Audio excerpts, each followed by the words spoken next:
There's a question floating around aviation circles right now that sounds almost absurd on the surface. Could the next real challenger to the Boeing 787 come not from Toulouse, where Airbus builds the A350, but from Shanghai? No airline has swapped its Dreamliners for a Chinese jet. Nobody has announced a surprise order that upends the wide-body market overnight, but something quieter has been building for the last 2 years, and it centers on a single aircraft most people outside the industry have never heard of, the COMAC C929. It isn't flying yet. It hasn't been certified anywhere, and yet it keeps showing up in strategic conversations at the highest levels of Chinese and Asian aviation, not as a replacement for the Dreamliner today, but as leverage for a very different tomorrow. So who's actually behind this aircraft? What would it take for it to become real competition? And does its mere existence already change anything, even before a single unit reaches an airline? Let's actually dig into this properly, because the story underneath it is bigger than one airplane. To understand why this conversation is happening at all, you have to start with scale rather than engineering. China is on track to become the largest aviation market on the planet within the coming decades, and that's not some marginal shift buried in a footnote of an industry report. It's structural. It's driven by a still expanding middle class, continued urbanization, growing connectivity demand between smaller cities that barely had scheduled air service a generation ago, and a steady rise in outbound long-haul travel as more Chinese travelers go abroad for both business and leisure. Put those trends together, and you don't just get a big market. You get one expanding on nearly every axis simultaneously. More routes, more frequencies, more passengers, and increasingly more premium long-haul demand specifically, which is exactly the category the C929 is being built to serve. That scale changes the calculus inside Chinese boardrooms in a way that doesn't really have an equivalent in Europe or North America. When your home market is projected to generate a meaningful share of future global wide-body demand all on its own, domestic demand stops being just a customer base an airline serves. It becomes leverage a government can use. And that leverage reshapes the entire fleet planning conversation, because the question stops being purely which aircraft performs best on a spec sheet and starts becoming which aircraft best serves a country's long-term industrial and strategic interests. Western manufacturers essentially never have to answer that second question in quite the same way, because no Western government owns Boeing or Airbus outright the way the Chinese state stands behind COMAC. This is where the Commercial Aircraft Corporation of China, COMAC, enters with the C929. The aircraft itself remains firmly in development. As of this year, it's still in the detailed design phase, with COMAC's own officials publicly targeting a type certificate around 2032 and first commercial service sometime around 2035. Nearly a decade from now. There's no flying prototype yet, no international certification, and certainly no fleet of them operating anywhere. But the strategic context surrounding the program is already influential today, and that's an important distinction worth holding on to. Through the rest of this story, the aircraft doesn't need to exist yet for its existence to matter strategically, because governments and airlines are already positioning themselves around where they expect it to be a decade from now, not where it is today. Beijing has made it unmistakably clear, repeatedly and consistently, that building a genuinely competitive domestic aerospace industry is a long-term national priority, not a side project or a vanity program. Industrial, policy, state-backed financing structures, coordination between Chinese aviation regulators and manufacturers, and deliberate efforts to localize the supply chain all point in the same direction, reducing structural dependence on Western aerospace suppliers over time. That dependence is still very real today, even on aircraft China already builds and sells. The C919 and the smaller C909 regional jet both rely on Western-made engines. The CFM International LEAP-1C and the General Electric CF3410A, respectively. And when the United States briefly suspended export licenses covering those engines, it created real anxiety inside COMAC's own supply chain until the suspensions were lifted again in mid-2025. That episode is precisely why COMAC is so determined to field a fully domestic engine on the C929, rather than repeating the same dependency on a wide-body. Even though going fully domestic on propulsion is a dramatically harder technical challenge than it was on a narrow-body. Any one of those levers on its own might look incremental, stacked coordinated patient national strategy, and it's already shown real results with COMAC's smaller aircraft. The C919 narrowbody, aimed squarely at the Boeing 737 and Airbus A320 families, is now flying regular passenger service inside China, with Chinese airlines expecting somewhere in the neighborhood of 33 C919 deliveries in 2026 alone. That program gave COMAC something more valuable than just engineering data. It gave the company a working relationship with domestic regulators, real-world lessons in scaling a supply chain, and a template for taking a Chinese-designed jet from prototype to paying passengers. None of that guarantees success with a widebody, which is a dramatically harder undertaking in almost every respect, from structural loads to long-haul systems redundancy to the maze of international certification requirements. But it does mean the C929 isn't starting completely from zero institutional experience the way a brand new manufacturer would be. Evaluating the C929, then, isn't simply a question of fuel burn or seat count the way it would be for a European or North American carrier comparing two competing jets side by side. It can also represent alignment with national industrial objectives that have nothing to do with the aircraft's individual economics. That doesn't mean airlines completely ignore the numbers. They still have to run profitable operations, and no government subsidy lasts forever. It means the economics get evaluated inside a much broader framework that includes political alignment, access to state-backed capital, and long-term positioning relative to Beijing. A domestic wide-body program can offer financing terms shaped by state support, training ecosystems built around and coordinated with local regulators, and a development roadmap oriented around domestic network priorities first, rather than global export competitiveness from day one. That combination carries real weight, especially inside a market expected to keep expanding well beyond China's own borders for years to come. There's another layer here that's easy to miss if you're only thinking about this from a Western airlines perspective. Carriers outside China entirely, particularly in emerging markets, may end up looking at the C929 through a completely different lens than Delta or Lufthansa would.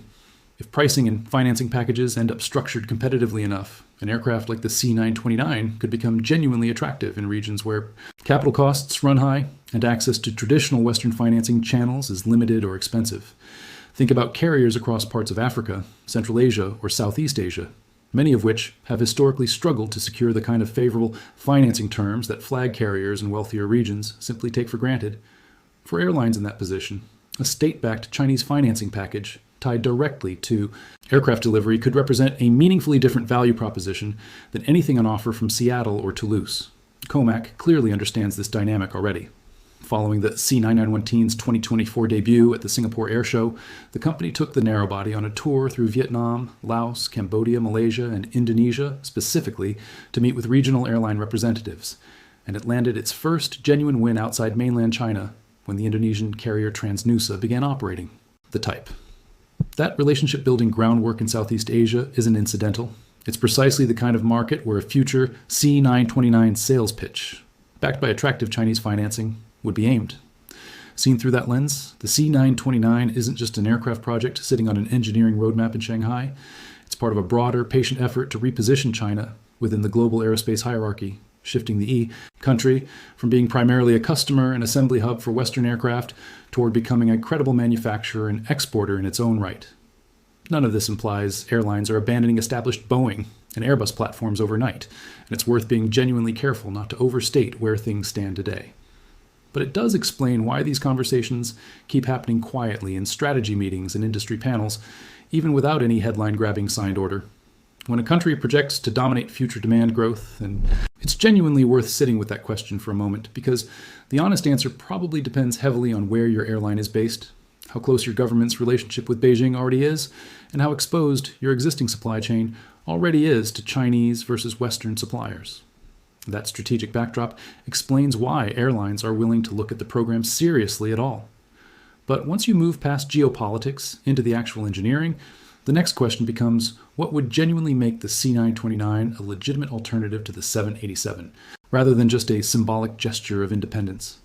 On paper, the comparison looks deliberate, and COMAC has clearly designed this aircraft with the Dreamliner specifically in mind as a reference point. The baseline C929 600 configuration targets around 280 seats in a two-class layout, sitting squarely in the same passenger range the 787 and the Airbus A330neo compete in today. Projected range sits around 12,000 kilometers, which covers the vast majority of long-haul intercontinental routes an Asian carrier would actually want to fly. Though it falls short of the roughly 14,000 plus kilometers, the longest range 787 variants can manage on the very longest ultra-long-haul missions, the kind connecting a major Asian hub nonstop to the east coast of North America, or down to South America without a stop. For the bulk of global wide-body flying, though, which consists of regional and mid-range intercontinental routes rather than true ultra-long-haul, the planned C929 range would theoretically be more than sufficient. Structurally, COMAC has clearly studied the Dreamliner's playbook closely.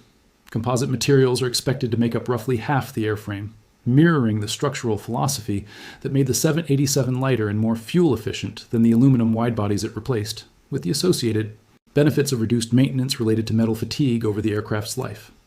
Early design work has also pointed to a slightly wider cabin cross-section than the 787, which could translate into either more comfortable economy seating or the option to fit an extra seat per row, a detail that matters enormously to airline unit economics, even if passengers rarely notice it directly. Propulsion is where the picture gets genuinely uncertain, and it's arguably the single biggest question mark hanging over the entire program. The 787 flies today on mature, extensively proven engines.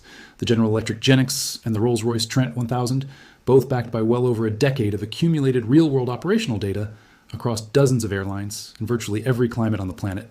COMAC, by contrast, still hasn't formally selected an engine for the C929 as of this year. The original plan, developed jointly with Russia back when the program was still called the CR929, was to eventually use Russia's PD-35 engine.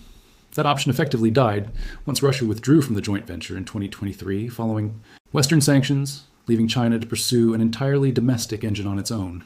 That engine, the CJ2000, hit a genuine milestone in January of this year, reaching 35.2 tons of thrust in ground testing, which puts it in the same performance class as the GNX and Trent 1000 it would need to compete with.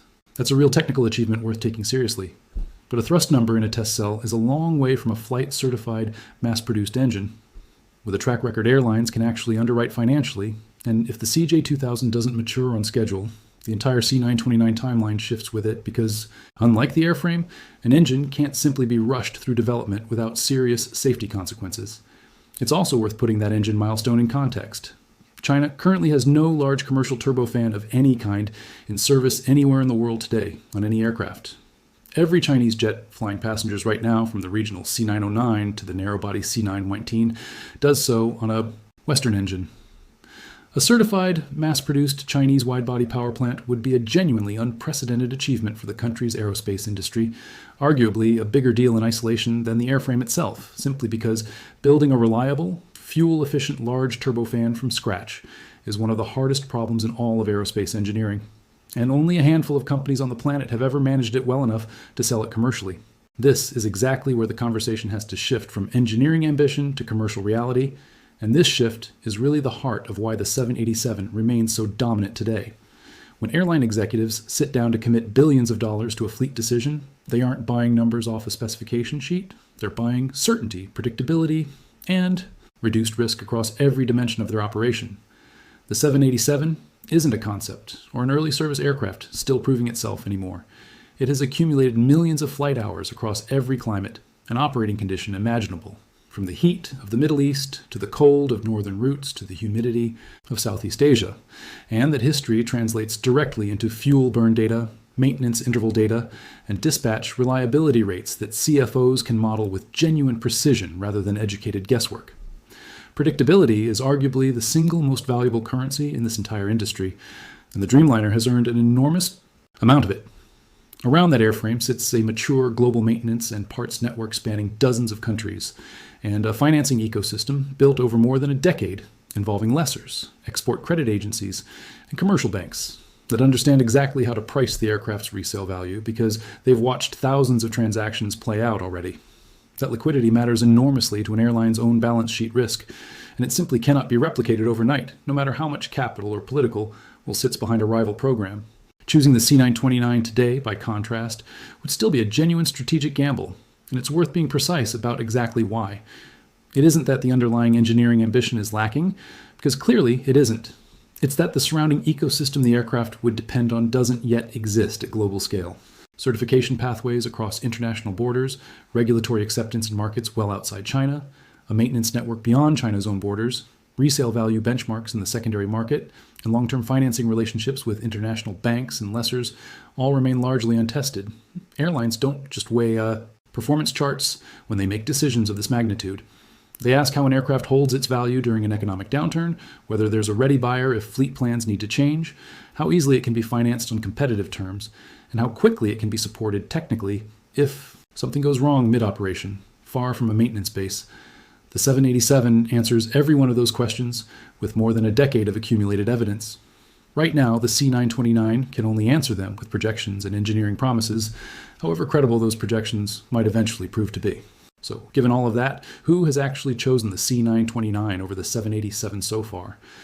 The honest, if slightly deflating answer is nobody meaningfully has, at least not yet, and not in the way a clickbait headline might imply.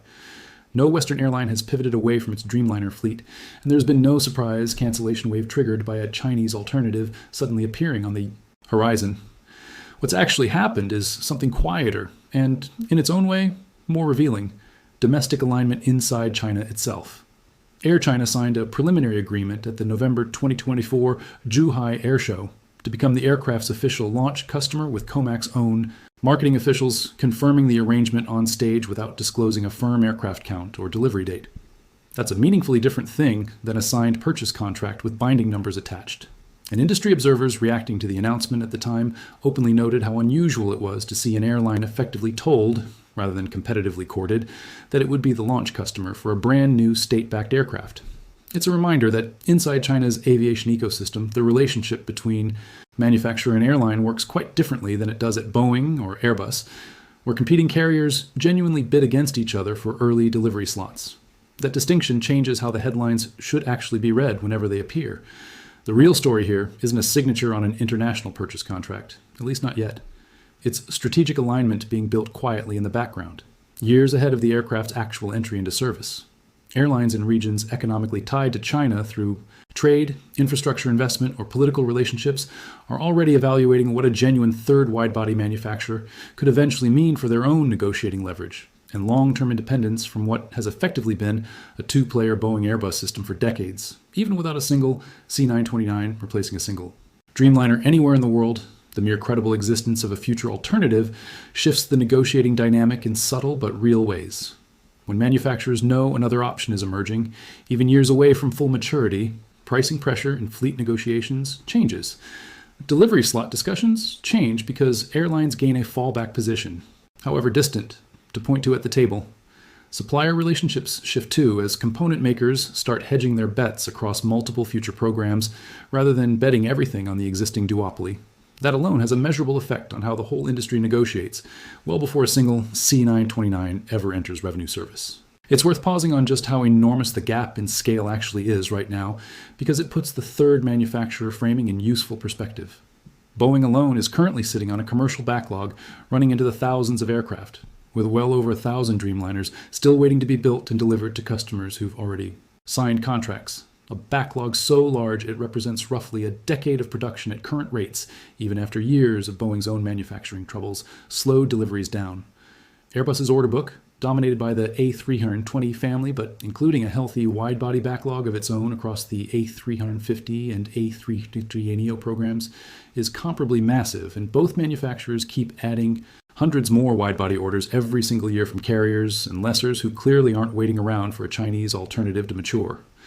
Against that backdrop, a single preliminary launch customer agreement with one state-owned Chinese carrier for an aircraft that won't even fly a prototype for another couple of years is a rounding error in raw volume terms.